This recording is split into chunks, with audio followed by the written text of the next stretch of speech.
Yeah, moving tributes are flowing around the world for the Queen and her remarkable legacy. Yeah, social commentator Melissa Hoyer is with us on the desk now. Morning. Nice to have you, Melissa. Some sad circumstances, though. Yes. The Queen's 70-year reign, it's been such a constant in our lives. It has. I mean, I think all of us, and probably everyone watching today, just about, has only known the Queen as our monarch. And, I think no matter where you sit on the fence of how important the monarchy is in your life, this woman, to me, just stood as... She was this steadfast figure.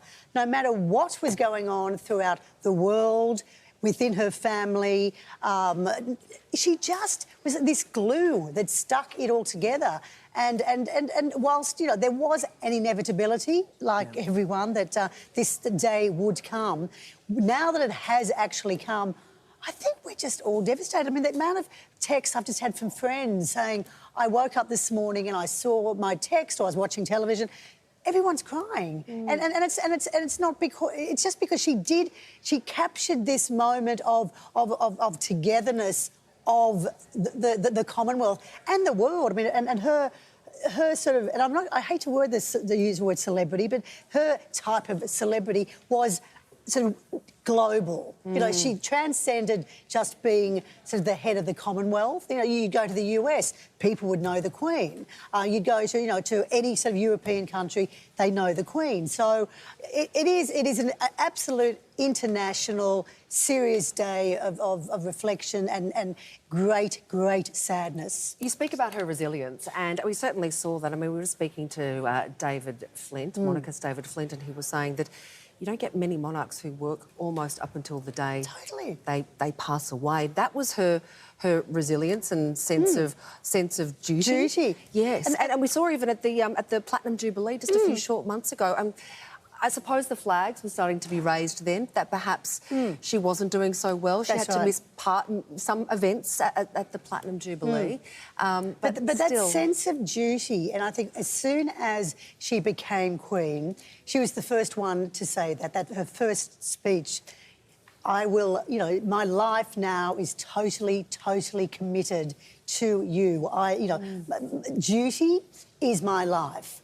And that was her priority. But that said, from all accounts, and of course none of us were there while she was growing up with her children and seeing all of her grandchildren born and great-grandchildren, there was also, just by watching documentaries, and ironically, I just started to watch a documentary last night about her relationship with Margaret, her sister, and it's been riveting. I went to bed last night, I thought I must finish that today. I mean, just serendipity, but...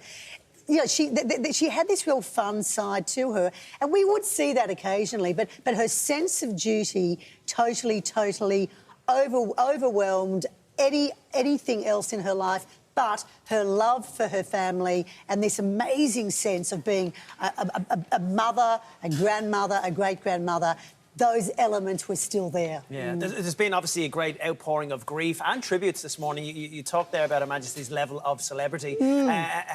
What have we been hearing from other celebrities around the world? I mean, obviously, Insta or Twitter have been, it's been, that's all there is on. But people like Elton John, of course, who has had always a connection with the royal family. Performed at the Jubilee just recently. And of course performed at Diana's funeral all those years ago. But he's always had a connection with the royal family. So he says here, along with the rest of the nation, I'm deeply saddened to hear the news of Her Majesty Queen Elizabeth's passing. She was an inspiring presence to be around and led the country through some of our greatest and darkest moments with grace, decency and a genuine, caring warmth. Queen Elizabeth has been a huge part of my life from childhood to this day, and I will miss her dearly. Very Elton John, and it's actually really lovely to see and read celebrities not bringing it back to them. They're talking about the Queen. I think the first person who starts saying about, I remember when, it's not that sort of day. We are celebrating the life of a woman who gave so much, and she gave her life to her job. We've had Barbara Streisand, sad to hear about the passing of Queen Elizabeth II. She was a constant for us all. And this is Barbara Streisand, who, who lives in the US, respected around the world. May she rest in peace, Barbara. Paris Hilton, another one. Hello, Paris Hilton, the Queen. Everyone the is original weighing in. girl boss. Yeah. I love this. She's just transcended so many generations. The original girl boss, she says, Victoria Beckham. Today is a very sad day, not just for our country, but for the entire world. I'm deeply saddened by the passing of our beloved monarch, Her Majesty the Queen. She'll be remembered for her steadfast loyalty and service, and my thoughts are with the royal family at this incredibly sad time. Helen Mirren, who of course Played the Queen. So I think if you're playing the Queen, I mean, this would even be probably more emotional and more poignant. I am proud to be an Elizabethan. We mourn a woman who, with or without the crown, was the epitome of nobility. That actually says it all, doesn't it? It really does, yeah. Yeah. And like I said, she does transcend those generations, not just because she's the only monarch who a lot of us knew, but she's been characterised in so many films and TV series as well, where people feel as though they already know her. That's all. Look at The Crown. I mean, we all, I think, probably have all watched The Crown, and I think we all felt as though, oh, that's really what has gone on, you know, in life. And every movie, particularly the Helen Mirren movie. But there's been a series of beautiful, beautiful drawings that have come out today. These two in particular, one with Paddington Bear and one of the Queen's beloved corgis. The other one I know we just saw before, reunited with hello again, Lilibet. I mean, honestly, that gives me goosebumps. That honestly gives me goosebumps. Yeah. And with a corgi there, it's very sad. Because suddenly this overriding person, woman, sort of role model to so many, she's gone. I know, it's so sad. And when we spoke to Anne, who's outside Buckingham Palace a few moments ago, she was overcome with emotion as well. It's just so sad. And, you know, when people ever question the popularity of the Queen, particularly here in Australia, I think back to her visit, it would have been about 10 years ago. She travelled to Australia with the Duke of Edinburgh, Prince Philip, and I was following along with the royal contingent, and you would turn up to Perth, for example, and you'd think, oh, I wonder if she'll get a turnout. Within hours. Crowds were 5, 6, 7 deep. Federation Square. We saw some pictures from Federation Square when she travelled here with Prince Philip. Was just packed. Absolutely packed. Little girls being lifted over the fence. In fact, I saw Duke of Edinburgh pick a little girl up over the fence and carry her to the Queen so she could pass on her flowers, which was gorgeous. And she made the effort to talk and I think to again, people. you know, and she says that she transcended generations. You know, I think you know a lot of people go, oh, the royal family, it's all about old people. No, you know, and no matter what happens now we have King Charles. We are now officially under the King Charles regime. Reign. You know, she never stopped working. I mean, she's everything from getting onto trains here and the one, I guess, if there's any consolation, Balmoral was her absolute favourite home, and she passed in Balmoral with her family, obviously having most of them, I think, apart from Harry, having made it to her side. So, you know, if there was any sort of small comfort in that, she was surrounded by the people that she really, really loved, and that is family. Interesting that she slipped away while Harry and Meghan were also in the UK. That's right. And that her family was within close proximity. I understand that it's just so heartbreaking that Prince Harry didn't quite make it to say goodbye, which is something I'm sure he will carry with him for the rest of his life. Exactly I mean, it's very difficult to get to. Absolutely, Balmoral. that's right. It's not just a quick plane ride from Sydney to Melbourne, or there's quite a few logistics. But at least he has made his way to the family, and now I guess their family mourning and family grief can officially begin. Do you think something as big as this might be what prompts the healing of rifts in the royal family, particularly between Princes Harry and William? You'd hope. You would hope so, because now is not the time for two brothers to be arguing and fighting. I mean, sure, they have their issues, and I guess those issues are never going to go away, because there's just an innate something that is just not, Harry has made his decision that the UK is not his life.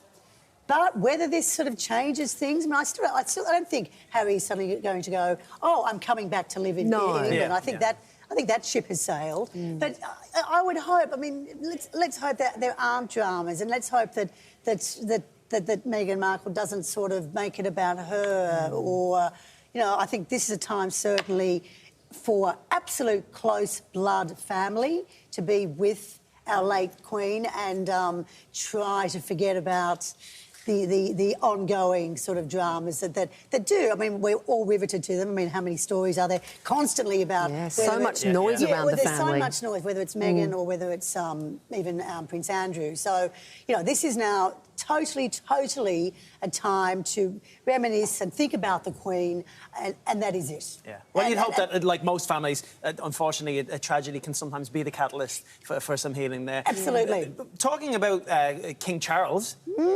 I can't even say it. It's so strange, isn't it? It's funny, isn't it? I feel like I should be saying King Prince Charles. Yes. What do you think, what kind of impact might that have, not just on the family, but on this new era that we're living in? Well, interestingly, I mean, with Charles having been, and we all know this, since his early days, he's been incredibly, you know, aware of the environment. I mean, he's quite a different kind of human in comparison to his mother. We now have a very conservative PM in the UK. So suddenly, I think, you know, there's probably no irony lost on the fact that we have Liz Truss, ultra-conservative, and we have King Charles, as, you know, someone who has always realised that there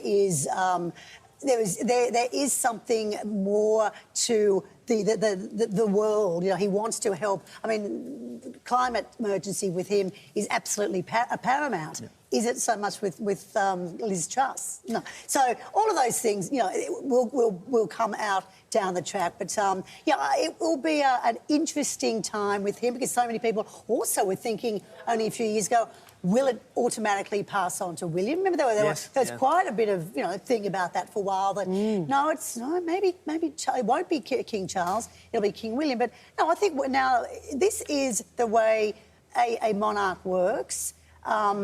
It is absolutely the job now of Charles to be King Charles. If he chooses then in 10 years to step down and William goes, I don't think he would. You know, the monarchy will continue as it is. With King Charles, that's it. I mean, listen, we really appreciate your time and your input this morning on what it's. Thank you. Love your insights, Melissa. Thank you.